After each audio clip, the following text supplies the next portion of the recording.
Shri Kalicharan sir, relevant था जी कि कितनी डेथ हुई। प्लीज प्रश्न संख्या 428। अध्यक्ष महोदय, प्रश्न का खंड 1, जी हाँ, जयपुर में संरक्षित स्मारकों की सूची परिशिष्ट ऐप पर संलग्न है। खंड 2, प्रकरण माननीय उच्चतम न्यायालय में विचाराधीन है और इसमें वर्तमान में यथास्थिति के आदेश प्रभावी हैं। खंड 3, जी हाँ, माननीय उच्च न्यायालय के निर्णय के अनुसार में अतिक्रमणों को चिन्हित कर नगर निगम जयपुर द्वारा नोटिस जारी किए गए थे, जिनकी जोनवार सूची परिशिष्ट ब पर संलग्न है। अन्य अध्यक्ष महोदय, मैं ये पूछना चाहूँगा, क्या ये सही है कि यूनेस्को द्वारा जब जयपुर शहर के परकोटे को विश्व विरासत में शामिल किया गया था तो राज्य सरकार ने कुछ वादे वहाँ पर किए थे, तो वो वादे क्या थे और उन पर आपने क्या कार्रवाई की?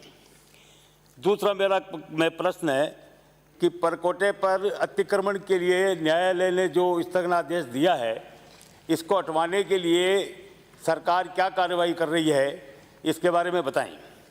और तीसरा प्रश्न मेरा यह है कि परकोटा 15 किलोमीटर था, वो अब 9 किलोमीटर उसमें से गायब हो गया, तो इसके बारे में सरकार क्या कर रही है? और चौथा प्रश्न है कि परकोटा क्षेत्र में 4 प्रश्न अलग ही नहीं है। अच्छा, 3 ही अलग, 3 पे आगे तो 4 पे कैसे लगे? 3 पे तो रोक दिया मैंने तो। अच्छा साहब, ठीक है। जिन स्मारकों को पुरातत्व और संग्रहालय के द्वारा संरक्षित किया गया उसकी सूची मैंने आपको दे दी। उसमें जो है तीसरा प्रश्न है आपका कि साहब 15 किलोमीटर था, 9 किलोमीटर रह गया, ये सब कुछ आ गया उसमें, एक बात। दूसरी बात यह है कि मैं आपको ये निवेदन करना चाहता हूँ कि ये संरक्षित 2 बार हुए। 1905 में एशियंट मोनूमेंट प्रिजर्वेशन एक्ट 1994 के तहत में किया गए और उसके बाद में फिर ये Rajasthan monument archaeological site and antiquities 1961 के अंतर्गत संरक्षित स्मारक भी घोषित किए गए।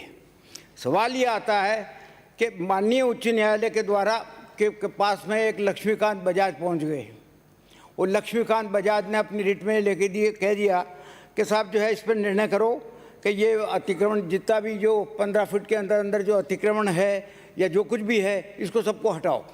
उस पर जो है उसकी पालना नहीं हुई। पालना न होने पर जो है एक बृजमोहन जागीर के द्वारा फिर दोबारा अवमानना की पे जो है वो एक रिट जो है वहाँ पर लगा दी गई उच्च न्यायालय में।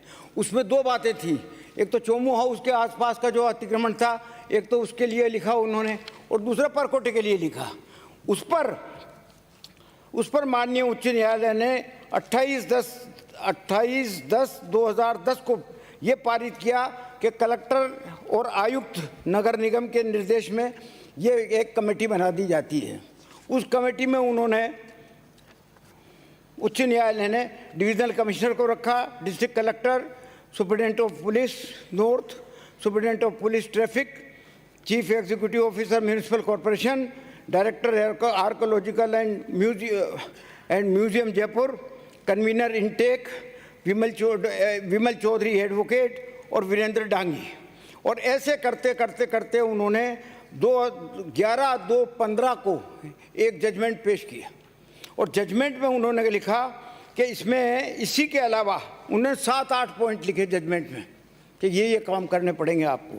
उसमें परकोटे के पुनर्निर्माण में 2 वॉल्यूम इस कमेटी के द्वारा जो पेश किए गए वहाँ पर, उसके अतिरिक्त तो उन्होंने ये भी कह दिया कि अधिवक्ताओं के भी विचार इसमें शामिल कर लिए जाएं, नंबर 1।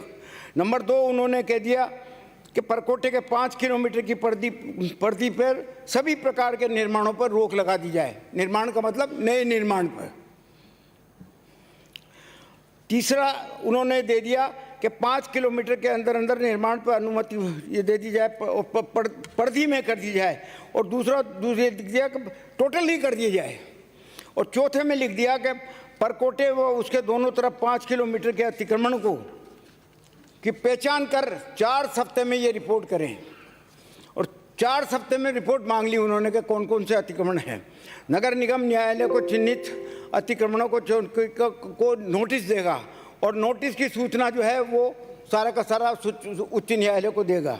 तो उसमें करीब 1868 जो अतिक्रमण थे उनकी सूची जो है माननीय न्यायालय में पेश कर दी गई। छठा पॉइंट था कि परकोटे की सुरक्षा व संरक्षण के लिए स्पेशल सेल गठित किया जाए। तो स्पेशल सेल जो गठित हुआ उसके लिए उन्होंने कह दिया कि साहब सूचना, ये स्पेशल सेल जो कुछ भी करेगा उसकी भी सूचना उच्च न्यायालय को दे दी जाए। अब आता है उसके बाद में फिर ये आखिरी पॉइंट जिसमें उन्होंने लिखा कि जयपुर के नागरिक, सारे नागरिक परकोटे के 5 किलोमीटर की परिधि में अतिक्रमण व अवैध निर्माण की सूचना परकोटे का जो सेल बना है उसको देंगे और स्थल का निरीक्षण कर न्यायालय और अभियोजन न्यायालय की अवमानना की कार्रवाई सुनिश्चित करेंगे ताकि इन लोगों को दंडित किया जा सके, अवैध निर्माणों हटाने की कार्रवाई भी सुनिश्चित की जा सके। इसके बाद 2015 में उन्होंने फाइनल ऑर्डर दे दिया। 2010 के बाद फाइनल ऑर्डर दे दिया। ये फाइनल ऑर्डर आदेश ये दे दिया कि 11/2/15 को दिया कि इसकी पालना की जाए और 15/5/15 को से अवैध निर्माण को ध्वस्त करने और पूर्ण रूप से ध्वस्त किए जाने की अनुपालना जारी रखने के निर्देश दे दिए गए। फाइनल ऑर्डर ये कर दिया उन्होंने। इसके बाद 2015 11/2/15 और 21/4/15 में नगर निगम जयपुर के द्वारा माननीय उच्चतम न्यायालय के समक्ष एक SLP दायर कर दी। SLP दायर कर दी, वो SLP की सुनवाई हो गई। सुनवाई होकर के वो SLP को सुप्रीम कोर्ट ने खारिज कर दिया। खारिज करते वक्त attorney general of government of India उन्होंने ये निवेदन किया कि हुजूर आप ये तो देखो, इसमें तो नगर निगम के द्वारा जो सक्षम अधिकारी थे उन्होंने ज़मीनें बेच दी 15 फीट के अंदर अंदर, ये किस तरीके से होगा। तो सुप्रीम को उसके सारे आर्गूमेंट सुन करके सुप्रीम कोर्ट ने फैसला कर दिया कि ठीक है, फिर आप इस बात को उच्च न्यायालय में ले जाओ। उच्च न्यायालय में चले गए।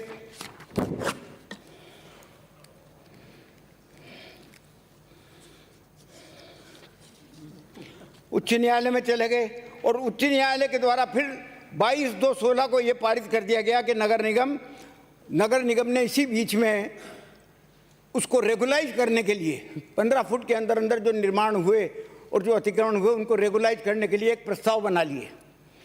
वो प्रस्ताव जो है वो उन्होंने उच्च न्यायालय के समक्ष पेश किए। उच्च न्यायालय उस पर नाराज हो गए, कहा कि तुम प्रस्ताव बनाने वाले कौन होते हो, तुम रोकने वाले कौन होते हो। कुछ नहीं, मानी नहीं जाएगी ये बात।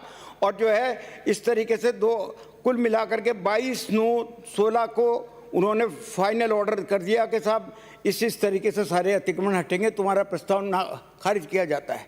उस बात को लेकर के नगर निगम राज्य सरकार के पास गया। राज्य सरकार और नगर निगम ने दोनों ने आपस में तय कर लिया कि दोनों SLP कर दो उच्चतम न्यायालय में। उच्चतम न्यायालय में वो SLP कर दी। उच्चतम न्यायालय ने सुनकर के स्टेटस को का स्टे दे दिया जो आज तक विद्यमान है। कुल मिला के बात ये है। अगला प्रश्न, अब आप इससे ज्यादा नहीं। अगला प्रश्न श्री नारायण बेनीवाल। मान सकते हो गया, मान सकते हो गया। अब कोर्ट में इससे क्या बात करेंगे? सब सही नहीं, आप please, I will not allow it. अगला प्रश्न नारायण बेनीवाल, आई विल नॉट अलाउ इट। प्रश्न संख्या 429। अध्यक्ष महोदय, खंड 1, भारत सरकार द्वारा मुख्य कार्यकारी अधिकारी प्रधानमंत्री फसल मंशा नहीं है। Don't put the word in your mouth. I will not allow it. बैठे बैठे सीनियर आदमी हो और कमेंट कर रहे हो, स्पीकर रहे। मैं Kataria ji, I will not allow it. ये इस तरह की परंपरा को मैं सहन नहीं करूंगा कि एक सीनियर लीडर अध्यक्ष के ऊपर बैठे बैठा कमेंट करे। I will not allow it. I will not allow it. I से